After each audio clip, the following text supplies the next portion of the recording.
The opinions and views expressed in the following program are those of the speakers and the host, and do not necessarily reflect those of Yoakley Scott Corporation and Your Sports Network.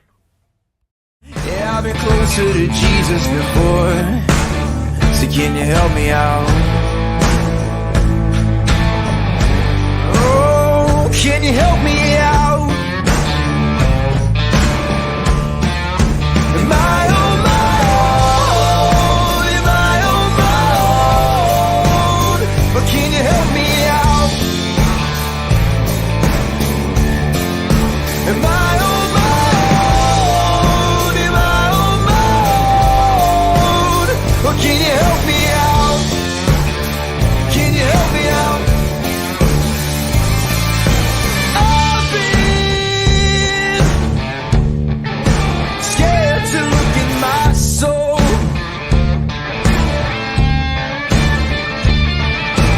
I've been afraid I would follow the road. Yeah, afraid of the things I've been told.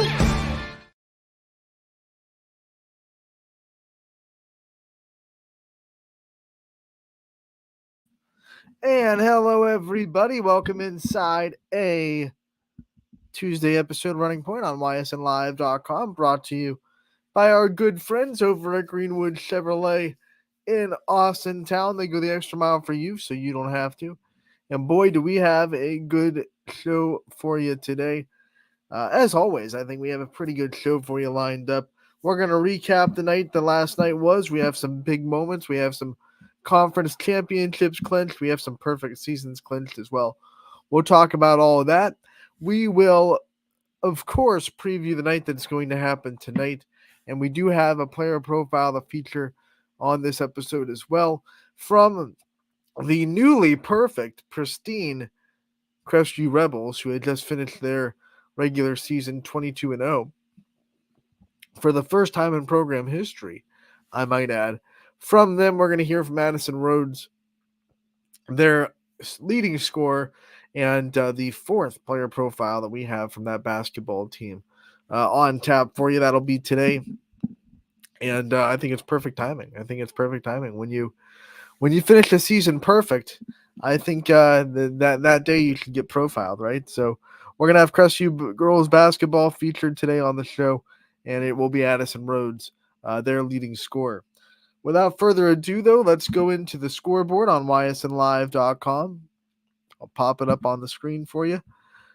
This scoreboard on our website is presented by Burnett Pools, Spas, and Hot Tubs, as you can see right there on their logo. This is a great tool for our YSN fans.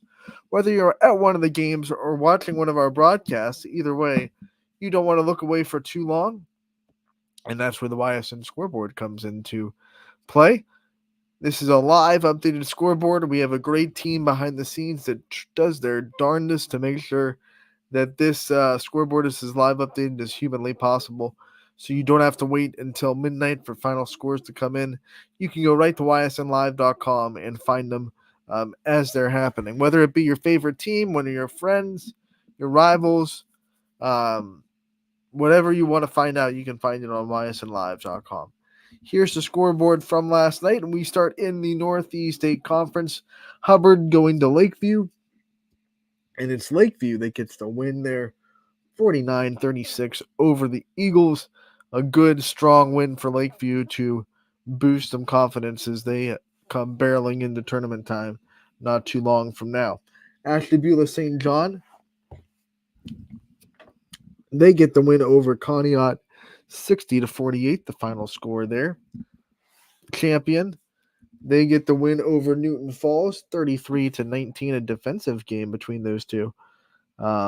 Champion holding Newton Falls to just 19 points. The Tigers defense doing a good job against that high-powered Champion offense, though. But obviously, their offense was not able to return the favor. We go to Beaver Local as Columbiana came to town and won 50-29, the final score there. They beat the Beavers on the road. We go back over to the Battle of the Cardinals in Canfield, as Canfield got a big win over Cardinal Mooney, 57-22. the final score there. Mooney just could not get anything going on the offensive side of the ball, and Canfield continues to adjust to some of the adversity they've been facing. They've had a couple of players injured throughout the year, trying to find new rhythm, new balance on offense. And I think Carly Fleming last night actually did a really good job chipping in well with a solid night. So when you have players like that, obviously we know that Cammie Ritz, Cammie Dill, those two are going to do what they do every night, night in and night out. But you got to have those complementary players. You got to have synchronization. Last night, Grace McQuiston also had a great game for Canfield. So when they get everyone kind of on the same page on the offensive side of the ball and everyone contributing, that's when Canfield's at their best. And they're starting to really figure that out again. They had to figure it out to start the season, right? Because they lost so many seniors from a year ago. So they were in a new not a whole new team. There were still players that played last year, of course, but just a new set of, trying to fit the puzzle, new pieces to the puzzle. That's the words I was looking for. New pieces to the puzzle to put together. They were working on it, and then all of a sudden some adversity hit, some injuries take some people out, and the puzzle changes on you, and you got to put some more pieces together.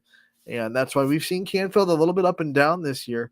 But when they're up, they're really up. And they proved that last night with a dominant win over a Mooney team that is liable to come in and get really big wins against really good teams. They've proven that this year. They're an above 500 team for a reason. They went into Poland, beat the Bulldogs. They have already gotten a win over Springfield. Cheney, big win over Cheney. So Mooney has proven they can beat good teams. So to do this to them and to hold them down, especially on the defensive side, while their offense got going, was impressive for Canfield. 57-22, the final score there. Now we'll talk about the big night that went down in Leavittsburg. The Vikings fought hard for a half, but eventually Crestview just too much, 64-33. Final score there. Crestview gets to win, which is ultra impressive considering that, midway through the second quarter, this was a game that was tied. This is a game that was back and forth, very close. And then Crestview puts a little run together before halftime and then just puts their foot on the gas pedal coming out of the third quarter. They were not going to be denied this game. Everything was on the line tonight. They already had the MVAC championship in wraps, but program had never gone 22-0 before in their history. This is tied for the most wins in a season for Crestview, their first undefeated regular season in Crestview. And they continue this trend that I've been kind of talking about all year, where the girls' sports teams inside the gym, volleyball, basketball, they've not lost a regular season game this calendar year. So when you look at that ends the year in the regular season for inside the gym teams. That's it. Until next volleyball season, we're gonna have undefeated Crestview Rebels in Crestview. The next possible team that could lose inside the gym is volleyball next year.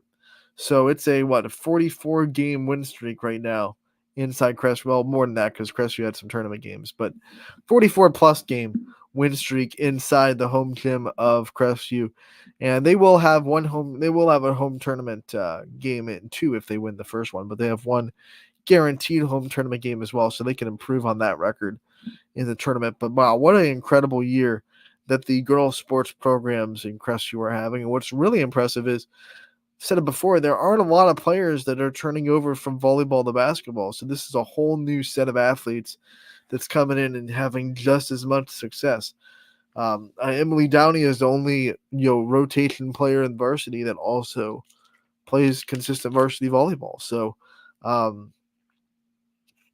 rest of the four just coming in as basketball players, and it's a lot of athletes in that school. I mean, you walk the halls of Crestview right now, you're looking at some glorious names roaming through the halls.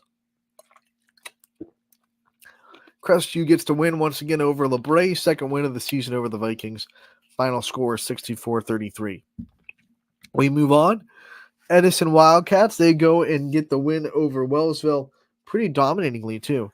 Final score there for the Wildcats, 62-38 over the Tigers. The cap battle goes to Edison.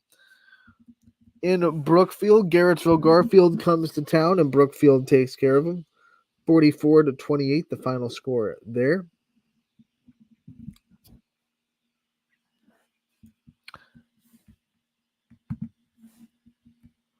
So we scroll back over, we see Middle Ridge.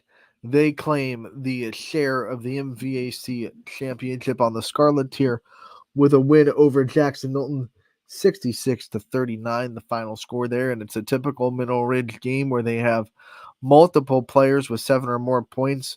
Lily Marilillo had a good game. Gianna Gilbert had a good game. Sullivan Sandy with 15 points. And then Ava Hewlett led them with 20 plus. So contributions. When Middle Ridge is at their best, they're very balanced. Yes, Ava Hewlett has been leading them in scoring, but they have multiple players that chip in with 7 or more, which is always good to know. And then even the players that didn't score 7, they're scoring 5, they're scoring 4. You don't see too many players that play on that floor that don't find ways to score on days when Middle Ridge is doing well. So a great game for them. Jackson Milton got a huge game from Emma Johns, who had a game-high 23 points. Wasn't enough for the Blue Jays to win, but a good bright spot for a very talented young player in Emma Johns. We go to the next one as Lisbon gets the win over Lordstown, 54-10. Final score there over the Red Devils. Good win for Lisbon on Senior Day. Well, Lowville goes into Western Reserve, and the Blue Devils take care of business, 50-37. We talked about Middle Ridge getting the share of the MVAC Scarlet tier. Who they have to share it with?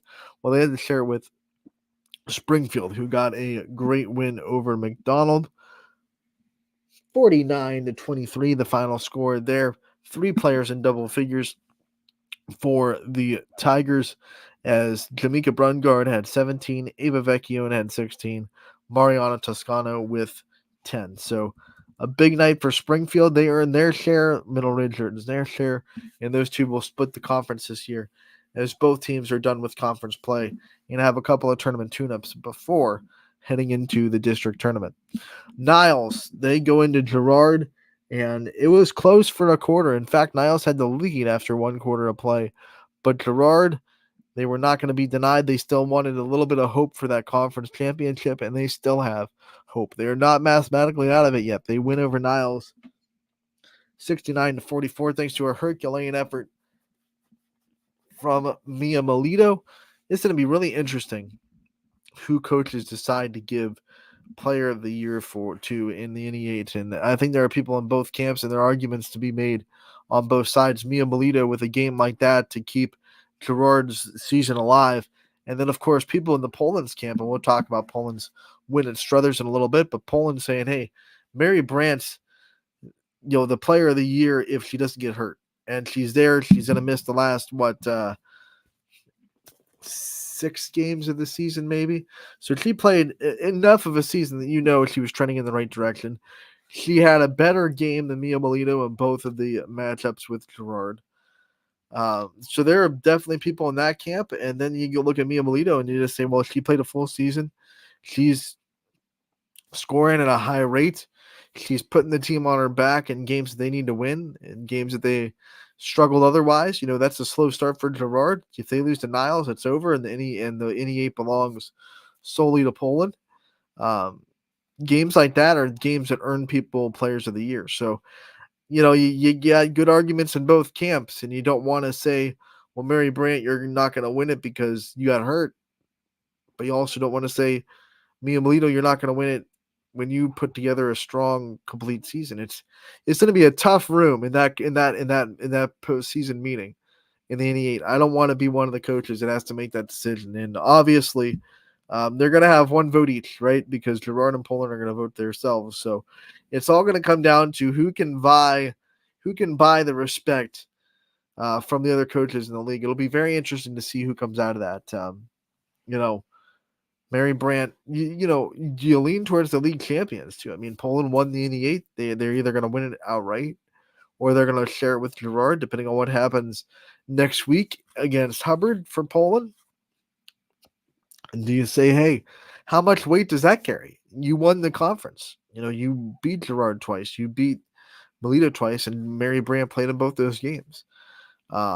Very interesting. Very interesting. But Mio Molino does have a very good game against Niles in Gerard's win 69-44. We go to Poland, who had a monster fight in their hands inside the field house at Struthers. They were down at halftime. They came out of the half. They screamed together a really good run. And then Struthers answered with a run. It was 24-19 in the third quarter. Poland ties it up at 24. And then Struthers just kind of gets a little bit ahead. 32-31, less than 10 seconds left. Poland, they had 2 fouls.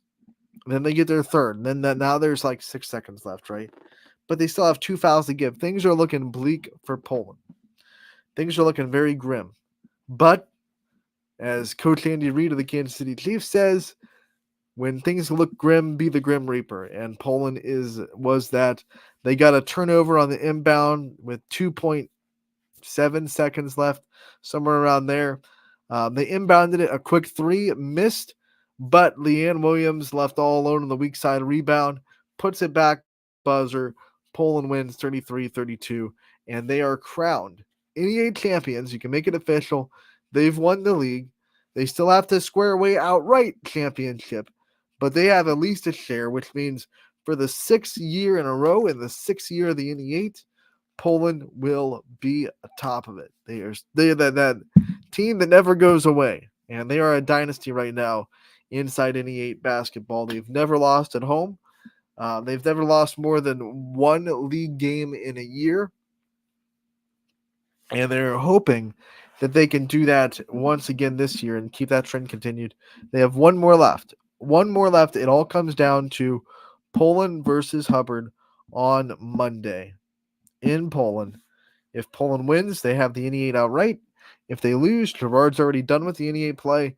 So if they lose, Gerard will have them tied, and they'll share the NE8 title. So it all comes down to Monday on senior night in Poland to see who's going to get a win. We go to Southern Local. They were outside of the EOAC last night hosting Sandy Valley, and the Indians got the win 65-43. Final score there. A big offensive night for Southern. We go to Youngstown East against Ursuline, and Ursuline gets the Steel Valley Conference win 53-39 on the road. Impressive win for the Irish. We go to Warren JFK, a big night for both teams. One big night for Boardman because they were able to get the win. All of their seniors were in double figures. That's a pretty impressive feat. They win 62-47, but on the JFK side, Ava Darney gets 1,000 career points. She hits that milestone on the first bucket of the game. So she gets it right away. Ava Darney has had a great journey in basketball. Started at Jackson Milton, and of course, Jackson Milton had to miss that year because of numbers. So she goes from Jackson Milton to Warren JFK, continues to succeed, continues to grow, and continues to just be a lockdown player. This JFK team is going to be something to be heard of in Division 4. They went up to Division 1 on the road, and they had a competitive game. That's a game that is very competitive that I would be happy with if I was JFK's coaching staff. That's when you walk away saying, hey, we got things to work on. We have our measuring stick. We have things that we know we have to get better at. But, man, we just went to a Division 1 school, and we held our own. And that's always going to be something that they can look back on when they get into postseason and say, hey, if we can do that against Boardman, there's not going to be anyone in that district that's going to be having that same kind of firepower. So impressive night for JFK. Congratulations to Ava Darney on 1,000 career points, but also congratulations to Boardman with the big win representing their seniors well, 62-47 once again, your final score. It was also senior night inside Austintown Fitch, where they hosted South Range. Fitch was skidding, to be honest, they lost 4 of their last 5, coming off a tough one against West Branch where they got kind of blown out of the gym, 50-21. This was a statement game for Fitch. This is where they say, no more. It's senior night. We're going to put it together. And they just played a complete basketball game. They played really good defense. They shut down driving lanes. It rotated well. They also were really good on the offensive floor. They had a couple of outside shots. They were hitting jump shots, but they were really dominating inside in the paint. Kylie Folkwine especially, 18 points for her. Destiny McCullough had 13, and Fitch really runs away on senior night. A good job by the Falcons to get back on track. Final score in this one, 65-27. Fitch over South Range. On the Raiders side, they have one more game before their season is over, and it will be Saturday inside the Thriller Dome senior night for the Raiders against Western Reserve. They'll have four seniors to represent. Sydney Pennick, Maddie Dato, Devin Sauerwine, and Olivia Yeagley. All will be honored before the game on Saturday inside South Range. That's going to be at 7 o'clock for your varsity start time. For Fitch, they have a game at Salem, and then they will play a makeup game on Tuesday. They have Howland coming into the Nest. So they have a couple of games before they get ready for tournament time. Liberty and Campbell, it's Liberty getting the win 48-4. Final score there. That's a Liberty team that I said I love the way they play. I love the energy they have, and that's a big win for the Leopards. Western Reserve, West Branch. Let's take a breath, Anthony. Let's get right. West Branch gets the big win over Norwayne, 54-20. Norton, 54-20. The final score there. And Chloe Dennison with 4 3-pointers on the night. A big night for her. West Branch goes all over Norton and gets the win. Kirtland is able to hold off Jefferson at home, 51-43. They're able to sting the Falcons. That's the final score there. East Liverpool gets a big win over Oak Glen on the road, 41-32. Your final there. Wyndham goes to Cardinal and wins 51-35. Final there for Wyndham. The Bombers have a raid in Middlefield as they let loose on Cardinal. We have Orange falling to Eastlake North, 42-29. Final score there. We head on to Sebring as they win. They win against Valley Christian, 25-20. And then Grand Valley falls to West Geauga, 67-43. The final score there. Grand Valley still CVC champions, and they're still the 15 seed, which is a pretty good seed for them inside the district. And they will have a home game no matter what, which will be one of the first home games they've had in quite a while. Definitely the first home game for this set of seniors. 7 seniors on that Grand Valley team. So they're definitely looking forward to that. So that'll do it for the scoreboard last night. A lot of great action on the floor between teams. We have some conferences that are wrapped up. We have some championships to hand out. And then, of course, we have some perfect seasons made. Here's a reminder if you missed anything of the championships that have been clinched after last night's action. We saw Mineral Ridge and Springfield. They both will now share the MVAC Scarlet tier as they both win last night. Mineral Ridge over Jackson Milton, Springfield over McDonald. So they are co-champions of the MVAC. We have Poland securing at least a share of the NE8. That's their 6th consecutive NE8 championship. They can still share with Girard, but they have to lose against Hubbard on Monday. That's Girard's last hope. Girard got the win to hold that off. So those are your champions that were crowned. Crestviews win. They already had the MVAC grade tier under wraps, but they do complete the perfect season. 22-0 for the Rebels. That is the most wins in a regular season for Crestview, and it's also tied the program record for most wins overall in a season. So congratulations to Crestview on that. We are going to take a commercial break, and when we come back, we will have a player profile featured for you guys. It'll be Addison Rhodes of that Crestview basketball team that we're talking about, the sophomore that is just lighting the world on fire right now. And can't wait to hear you guys hear from her a great conversation about how she's avoided that dreaded sophomore slump. So we'll be right back on Running Point, and when we do, we'll have Addison Rhodes from Crestview. 21 News delivers the news as it happens, using the latest technology from where it happens. Live here outside the Mahoney County. On air, online, Wednesday afternoon weather update. Very dangerous. and on the 21 News social media platforms. I'm on the road right now. 21 News, the Valley's only locally owned source for trusted news since 1953. Craftsmanship to us is 60 years of pride and dedication. Passed down from generation to generation. The hardwood floors that your kids take their first steps on. The solid wood doors you quietly close at night. The things we create day in and day out are the products that end up turning your house into a home. At Baird Brothers Fine Hardwoods, uncompromising quality and craftsmanship built our business. And it will keep us moving forward for generations to come.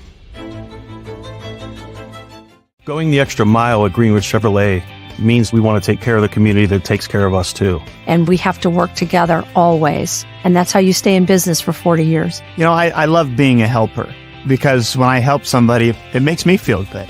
It means a lot that I can make a difference in others' lives. So I will do everything I can and just being there for them every step of the way. I want them to know within the first 5 minutes that they could depend on me. That's what going the extra mile means, only at Greenwood Chevrolet. Before the lights come on, before the workday begins, before a long day is ended, or it's time to have fun. It all starts with the people at Joe Dickey Electric.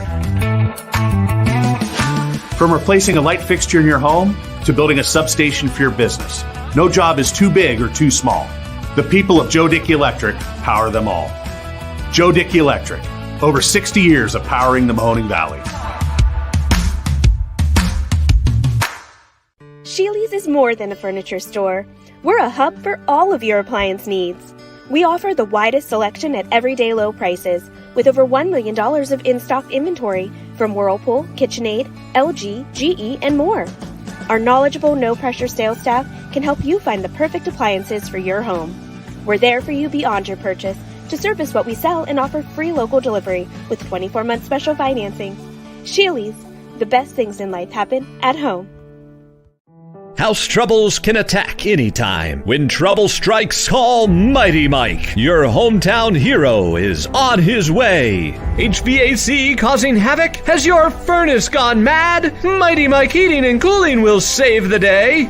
Commercial or residential, 24/7. For quality service you can depend on, call your hometown hero. Call Mighty Mike. Hi, I'm Colin Chupa. And I'm Kelsey Clem from K-Squared Marketing. Our boutique marketing firm specializes in media planning and buying, public relations, event marketing strategies, and strategic sponsorships. We can integrate our services with your existing game plan, or we can be your entire marketing team. Your goals, our game plan. Let's win together. Call K-Squared Marketing at 330-623-2730 or visit ksquared.marketing to learn more.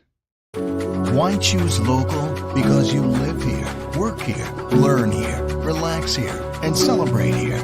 21 WFMJ is our Valley's only locally owned TV station, and our focus is local. Other TV stations don't have that same focus, as their owners are somewhere else. But 21 WFMJ is rooted in the Valley. Local people making decisions that affect your life, right here where you live.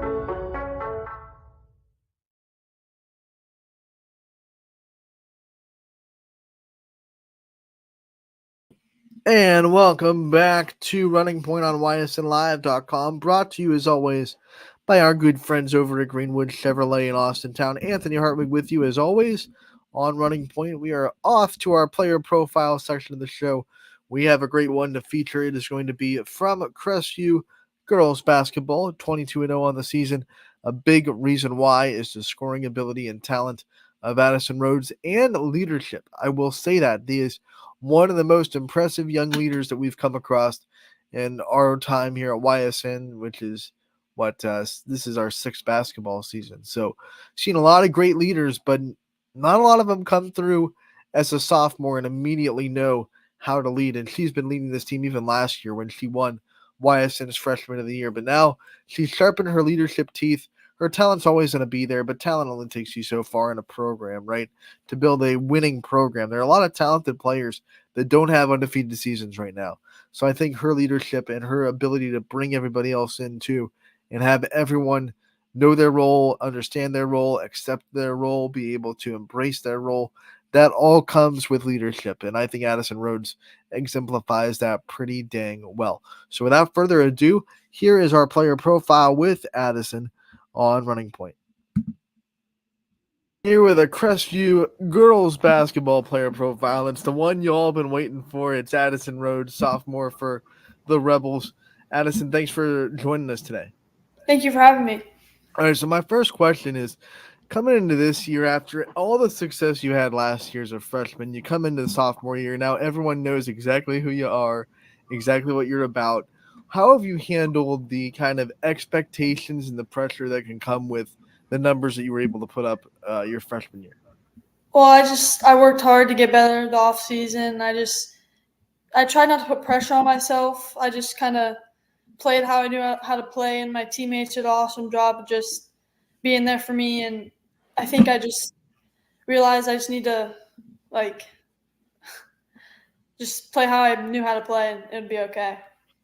You know, this is a year where you're kind of you're the one on everyone's scouting report that people are circling twice. You're seeing a bunch of different defenses thrown at you to try to slow you down. What has that been like for you? You knowing that every game you go into, you're the one that the teams are trying to stop. Sometimes it is hard. I mean, because some defenses that we see are just hard. Like, they're different defenses, and we don't see them a lot. But I think it's been they try to guard me, but then they leave Lavraine in the post wide open. Mm-hmm. So I think they can't really stay in the weird defenses because our team is so dynamic, and we basically make them get out of the defense they're in. Let's talk about this work that you've put in the offseason to get better, because I think people see the way you play and they take it for granted almost. They think that it kind of comes out of nowhere. Talk about the work that you put in, especially in the offseason, trying to transition from freshman to sophomore year. Really, I knew I had to get stronger because I was a little weak last year, and I think I'm a little stronger, but I still have a little bit. I have to be a lot more stronger to be a better player. I shot a lot in the offseason. I worked on handling, and my defenses, I've gotten better defensively, which I need to do. So I think just strength and shooting a lot helped me. When you were working in the offseason, what were some goals that you set for yourself this year and things that you wanted to accomplish before the season was over? I really wanted to get better defensively because my defense wasn't really good last year. So I think just getting better defensively and being able to guard all the positions. And I wanted to just be better than I was last year with handling myself, and I think I've done a better job of that. Let's talk about some of the things that this team has accomplished this year. Obviously, you haven't lost yet. What has been working so well for you guys as a unit, you think? I mean, obviously, you're able to score, but this team is able to help you a lot. There's a lot of things that your teammates do. Everyone has their role. They all kind of follow it. What has been working so well for this Crestview team? I think everyone just doing what they're good at doing. Everyone knows what they're good at, and we just all do. We try to do what we're good at, and then we work together as a team to help each other just work together so we can do what we are all good at. Because of the things you're able to do on the court, and you're a leader, whether you like it or not as a sophomore. And I know a lot of people get to wait until they're a senior to really lead a team, but you're a leader on the floor. People look at you. People are looking up to you because of what you can do. What's that been like for you as a younger player to also handle leadership responsibilities, and not just leadership of the team, but leadership of the younger Crestview students that kind of want to grow up to be a basketball player like you too? I like it. I like to be the leader, and I like when people look up to me, because I know that I've worked hard to get to this spot that I'm at right now, and I feel like I can help other people to be their best too. So I think it's definitely a hard task, but I think I'm good at doing it. We've already talked to a couple of your teammates in these player profiles, and they're all talking about the family atmosphere that is in this Rebels program in the locker room, I should say. Talk about, from your perspective, what that family atmosphere is like and what it means to you. Well, every day of practice, it's fun to be there. I like going to practice every day just because, like, we all joke with each other, but we're also, like, we get things done. So we just, like, we have such a close bond that we can focus on getting better each day, but we have fun getting better each day. What are some of the bonding things that this team is able to do to build that chemistry? We know it doesn't come from nowhere. So what are some of the things that this team does to build that chemistry and build that tight-knit kind of family atmosphere? We like to hang out a lot. Like for Thanksgiving and Christmas, we all had like parties where we brought food and we just hung out. We played games, and off the court, like we're normally like all together during school and stuff.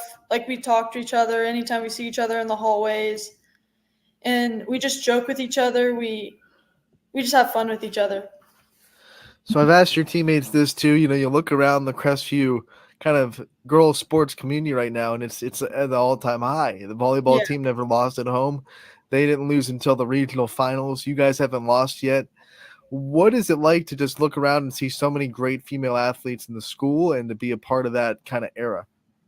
I think it's good for us because normally it's always about like the boys' sports, but I think having the girls' sports being like really good is a good, like, it's good to see.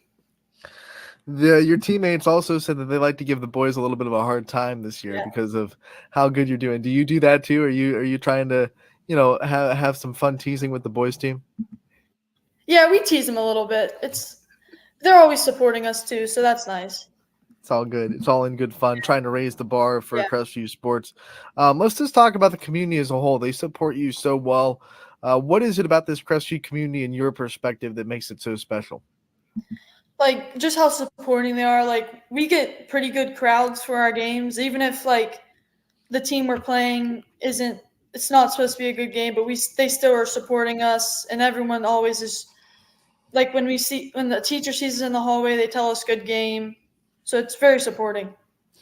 There are other younger players on the team that are stepping up into new roles this year. You have a freshman point guard, Meyer Miller, stepping into a much bigger role. People like that you've been able to see grow into, great players on this varsity team.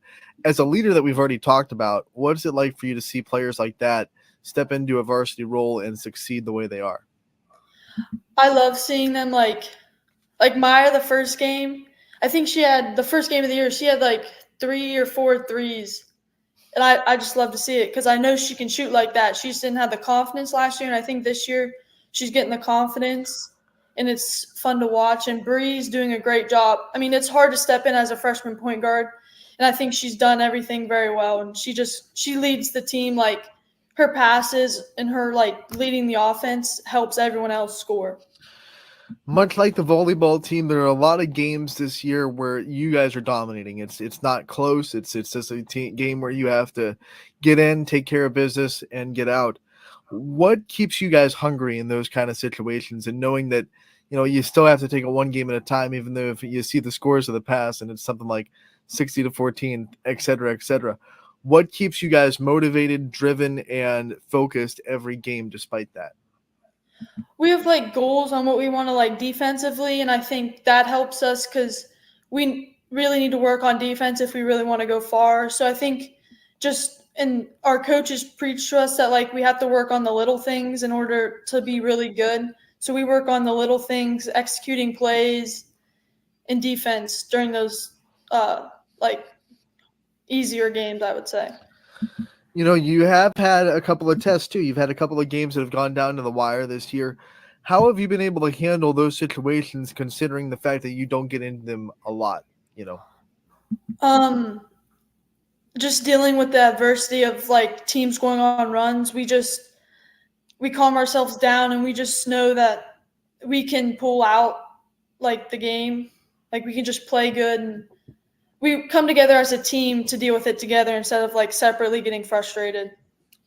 Let's talk about your basketball journey. Talk about when you kind of fell in love with the game and when you decided that it was going to be something that you spent so much time on. Well, I started playing when I was like in kindergarten, and then I've always played.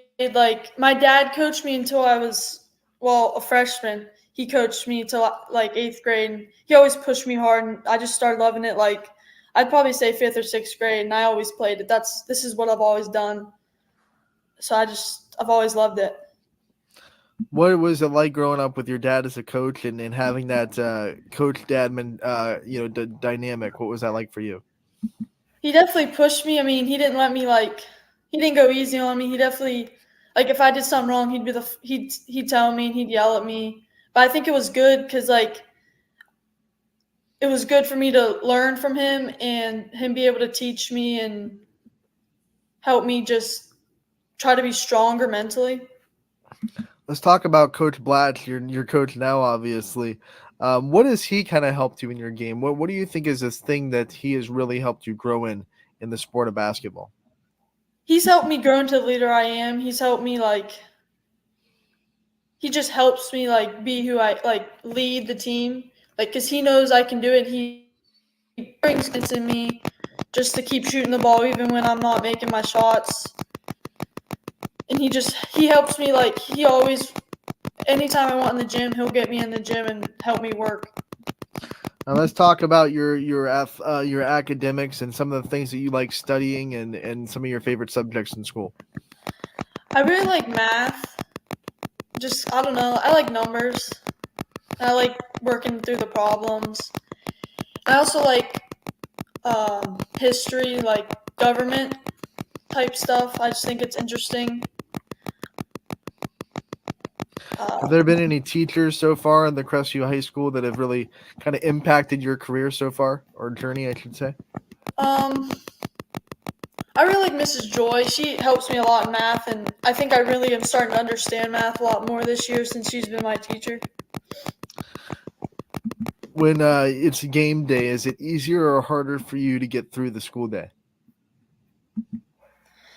I feel like the day goes by a lot faster when it's game day. Just sometimes it's harder because sometimes I have tests on game day and then I have to study for it the night before and then I feel tired, but I feel like it just goes by faster. Your teammates have told us that you're one of the best dancers on the team, so we have to ask about your moves a little bit and what kind of music gets you going. I'm not really that good of a dancer. I don't really know. I like Drake a lot. That's probably my favorite artist or whatever you want to call it. Yeah, probably Drake. I just like hype music. Ava has a good playlist, so I like to listen to. That's what we normally listen to on the bus rides and during practice. Is there one song that could get you hyped up no matter what time of day or what mood you're in? It's okay, that you hear that music and it's let's go.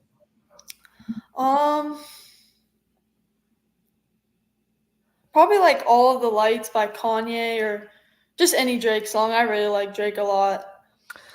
Do you have any game day superstitions or things that you have to stick to in a game day routine that you feel off if you don't do it?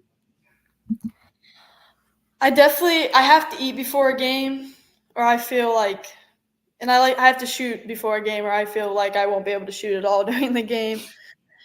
And I always stretch before games. I just like to be here earlier than later, especially on home games. What's your favorite pregame meal? Chicken and rice. Mm. Or chicken bacon ranch wrap. What about the meal after a big game, like a big win celebration meal? I either eat steak or pizza. That's a good toss-up right there.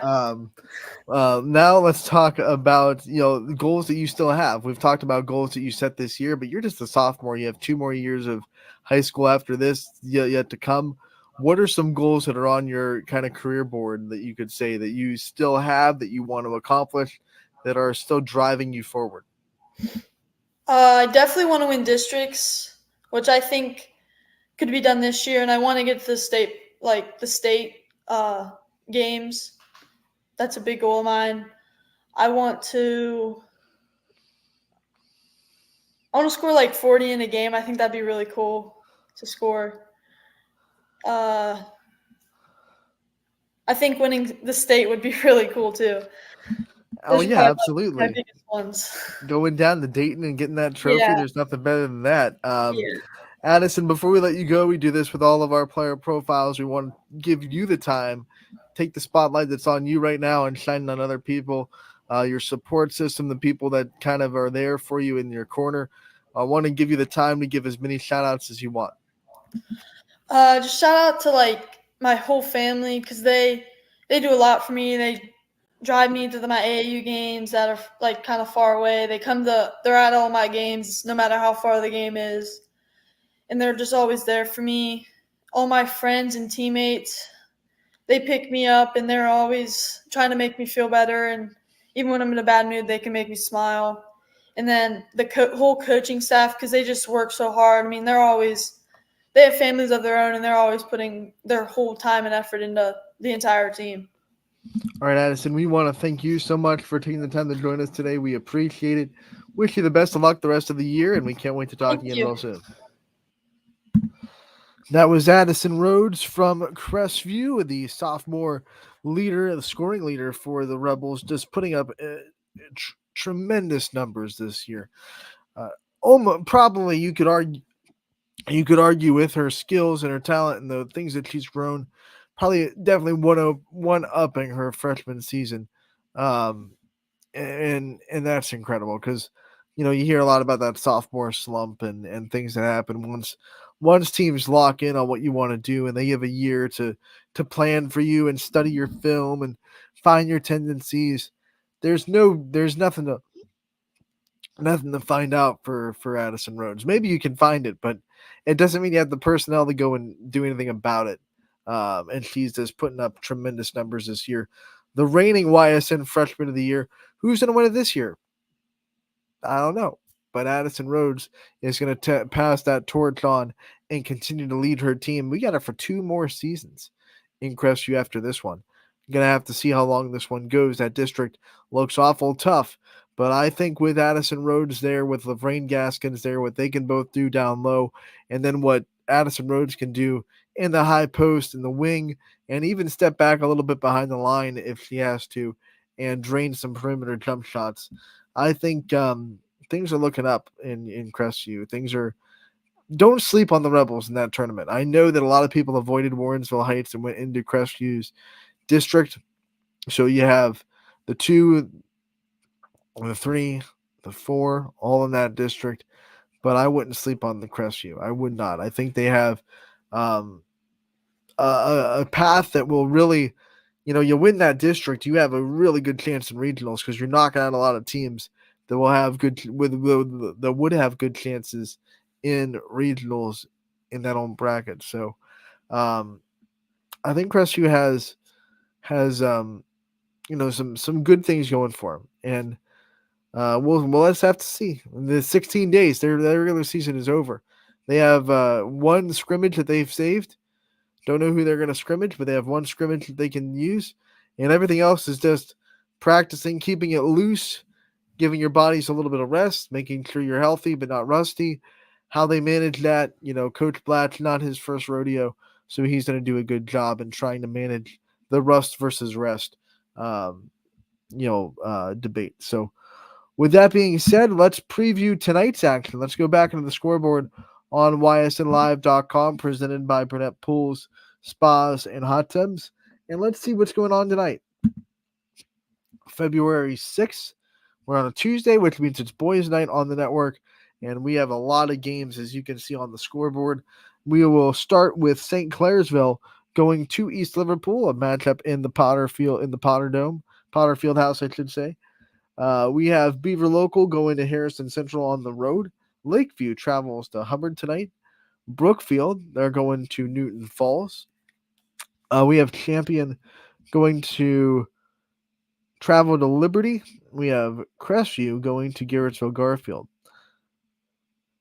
Youngstown East making a trip to the EBC champion, newly EBC champion, West Branch Warriors. I'm sorry, I have the hiccups a little bit. West Branch Warriors hosting Youngstown East. Girard going to Niles tonight in Innie 8 play. Dragons versus Indians. Howland returns to AAC play tonight as they host Canfield. We have Campbell Memorial and LeBray squaring off in a battle for first place, both with one loss in the conference. And that is a tough place to play in Campbell. I know it'll be rocking. That gym always is. It's an older gym. The acoustics are awesome. The student section's on the floor, but then the everybody else is on top of you looking down on the gym. So it really funnels that noise right into you. It's a tough place to go and play.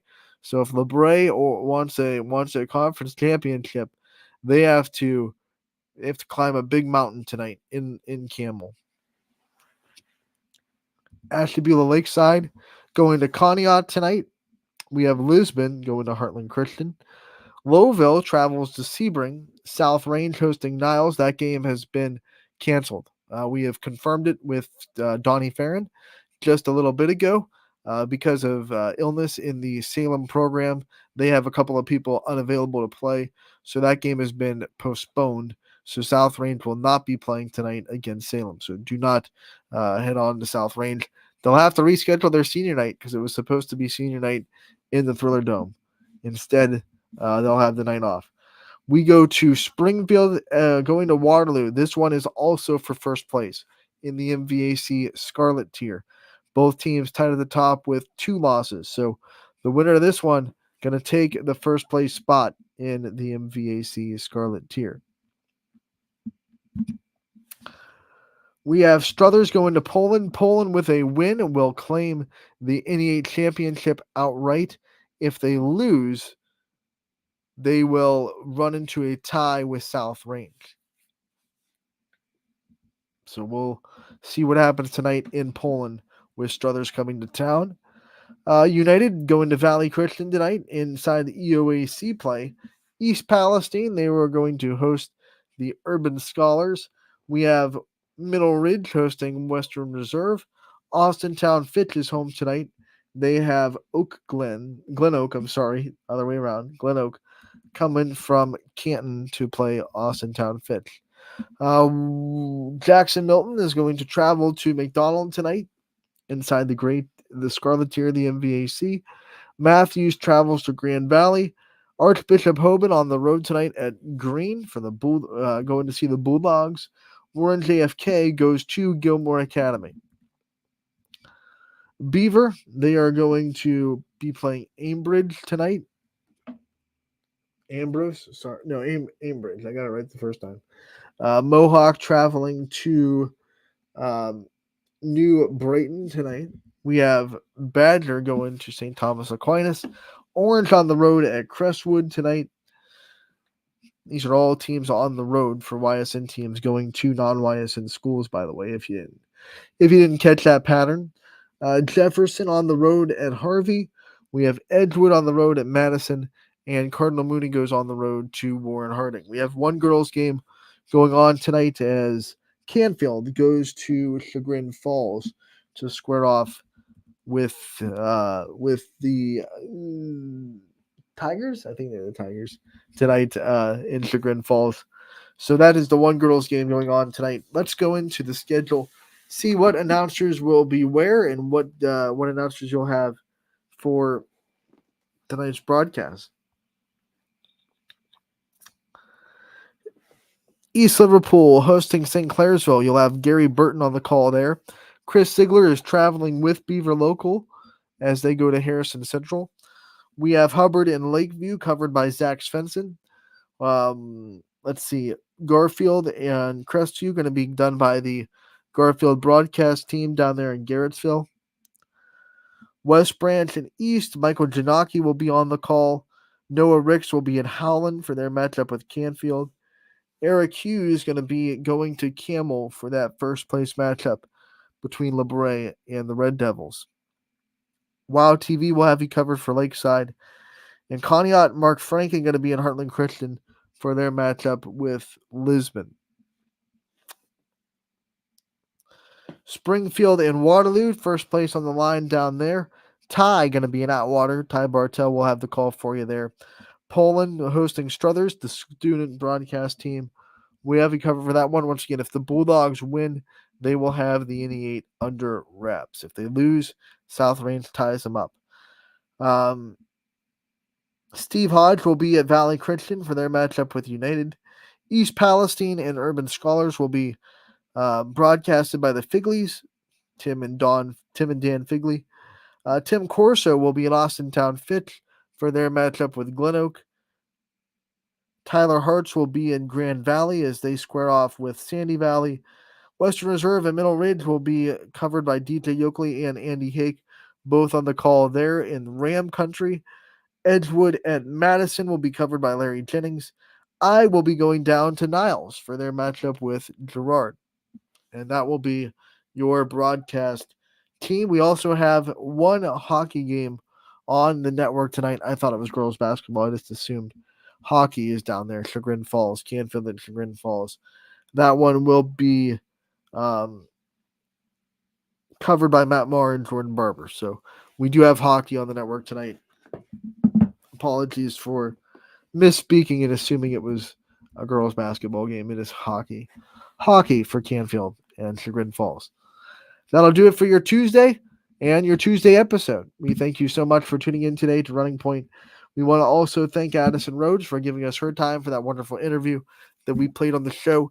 If you missed that or did not see it in its entirety, you can find it at YSN Live's YouTube page. It is also on our website with a story attached to it. So make sure to check those two channels out as well. We are going to say arrivederci until tomorrow from 1 to 2. Wrestling Wednesday, double-digit episodes as we go into episode 10 tomorrow with Gary Altizer. Scotty Mitchell will be aboard as well.